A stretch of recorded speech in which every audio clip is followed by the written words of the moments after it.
Sejam muito bem-vindos a mais uma análise. Hoje a gente vai destrinchar exatamente como o ônus da prova funciona no processo do trabalho. Vamos passar pela distribuição estática e por aquela mudança super importante da reforma trabalhista, a distribuição dinâmica, para garantir que ninguém caia em nenhuma pegadinha na hora da prova.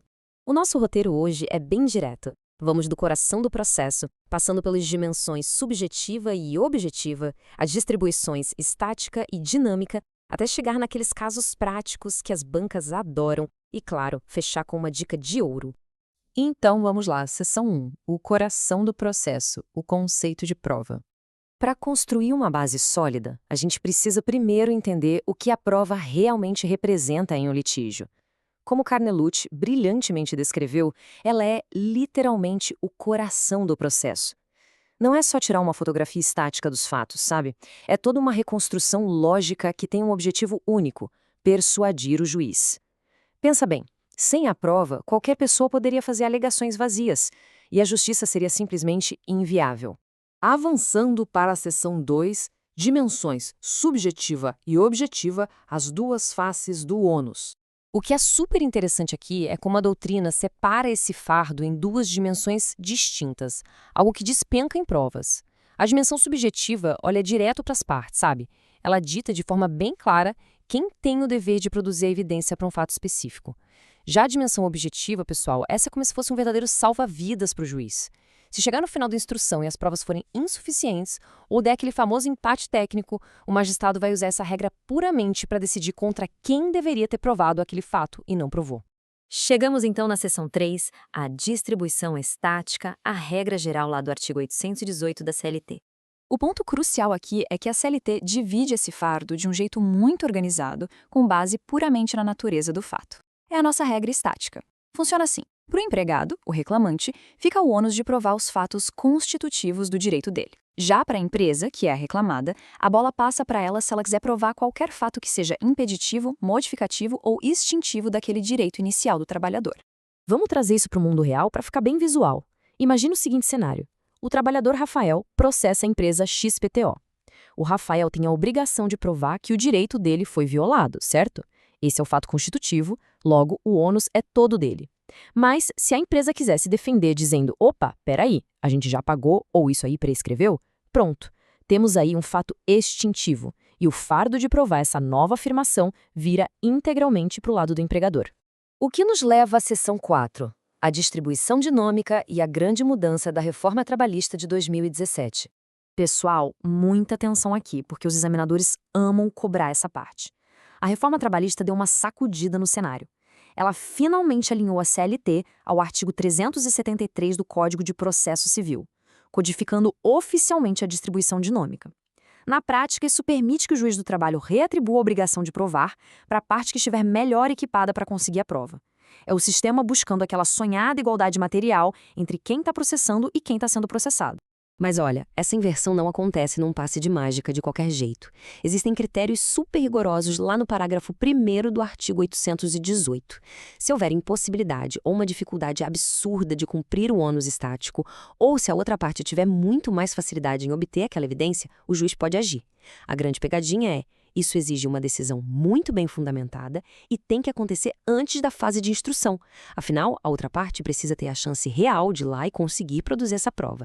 Claro que existe um teto protetor fortíssimo para esse deslocamento, que é a proibição da famigerada prova diabólica. O juiz não pode simplesmente jogar o fardo para o outro lado se essa inversão tornar a produção da prova impossível ou exigir algo que a empresa, por exemplo, nunca conseguiria demonstrar. O sistema é dinâmico, mas não é irracional. Chegamos na nossa seção 5, casos práticos na OAB, as súmulas de alto rendimento.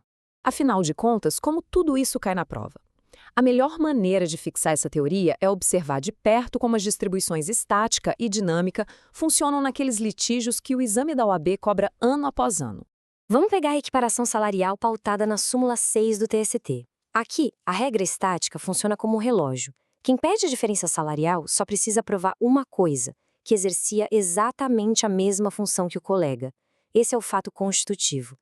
O trabalho pesado de provar que o colega tinha mais tempo de serviço, que tinha uma perfeição técnica maior ou uma produtividade diferente, todo esse abacaxi cai no colo do empregador. E no caso de horas extras? Temos a súmula 338, um clássico absoluto. Sabe aqueles cartões de ponto com horários perfeitos? 80 horas em ponto na entrada, 17 em ponto na saída, os chamados cartões britânicos. Quando a empresa junta isso no processo, a justiça simplesmente invalida os documentos na hora. E a consequência direta disso é a inversão do ônus da prova. A empresa passa a ter o dever de desmentir todas as horas extras que o trabalhador pediu na inicial. Outro ponto fortíssimo é a súmula 212, sobre a continuidade da relação de emprego. A lei parte da premissa muito humana de que o trabalhador, via de regra, quer manter o seu ganha-pão. Então, se na defesa a empresa nega que demitiu o funcionário, mas ao mesmo tempo confessa que ele não aparece mais para trabalhar, adivinha de quem é a responsabilidade de provar que houve um abandono de emprego ou um pedido de demissão? Isso mesmo, todo o peso vai parar nas costas da empresa.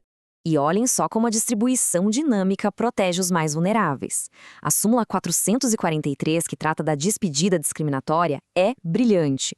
Empregados com HIV ou com outras doenças graves que geram estigma na sociedade não precisam sofrer o desgaste imenso de provar que a demissão foi por preconceito. A discriminação é presumida. A chave vira automaticamente, forçando o empregador a provar que teve um motivo financeiro, técnico ou disciplinar super lícito para fazer aquele desligamento. E para amarrar tudo isso, seção 6. Dica final OAB descomplicada, o grande ensinamento. Tem uma filosofia fantástica para se levar para o dia da prova, capturada nessa citação. O ônus da prova não é só um fardo burocrático, chato ou uma regra de memorização para advogados. Ele é, no fundo, o mecanismo supremo para garantir a efetividade da justiça. Ele serve para nivelar o jogo nas relações de trabalho, impedindo que uma grande disparidade econômica ou técnica acabe esmagando a busca pela verdade real. E aí fica a nossa grande provocação final. Se o ônus da prova é mesmo o coração do processo, de que lado da balança esse ônus dinâmico vai pesar nas novas relações de trabalho que não param de surgir, como as dos entregadores de aplicativos?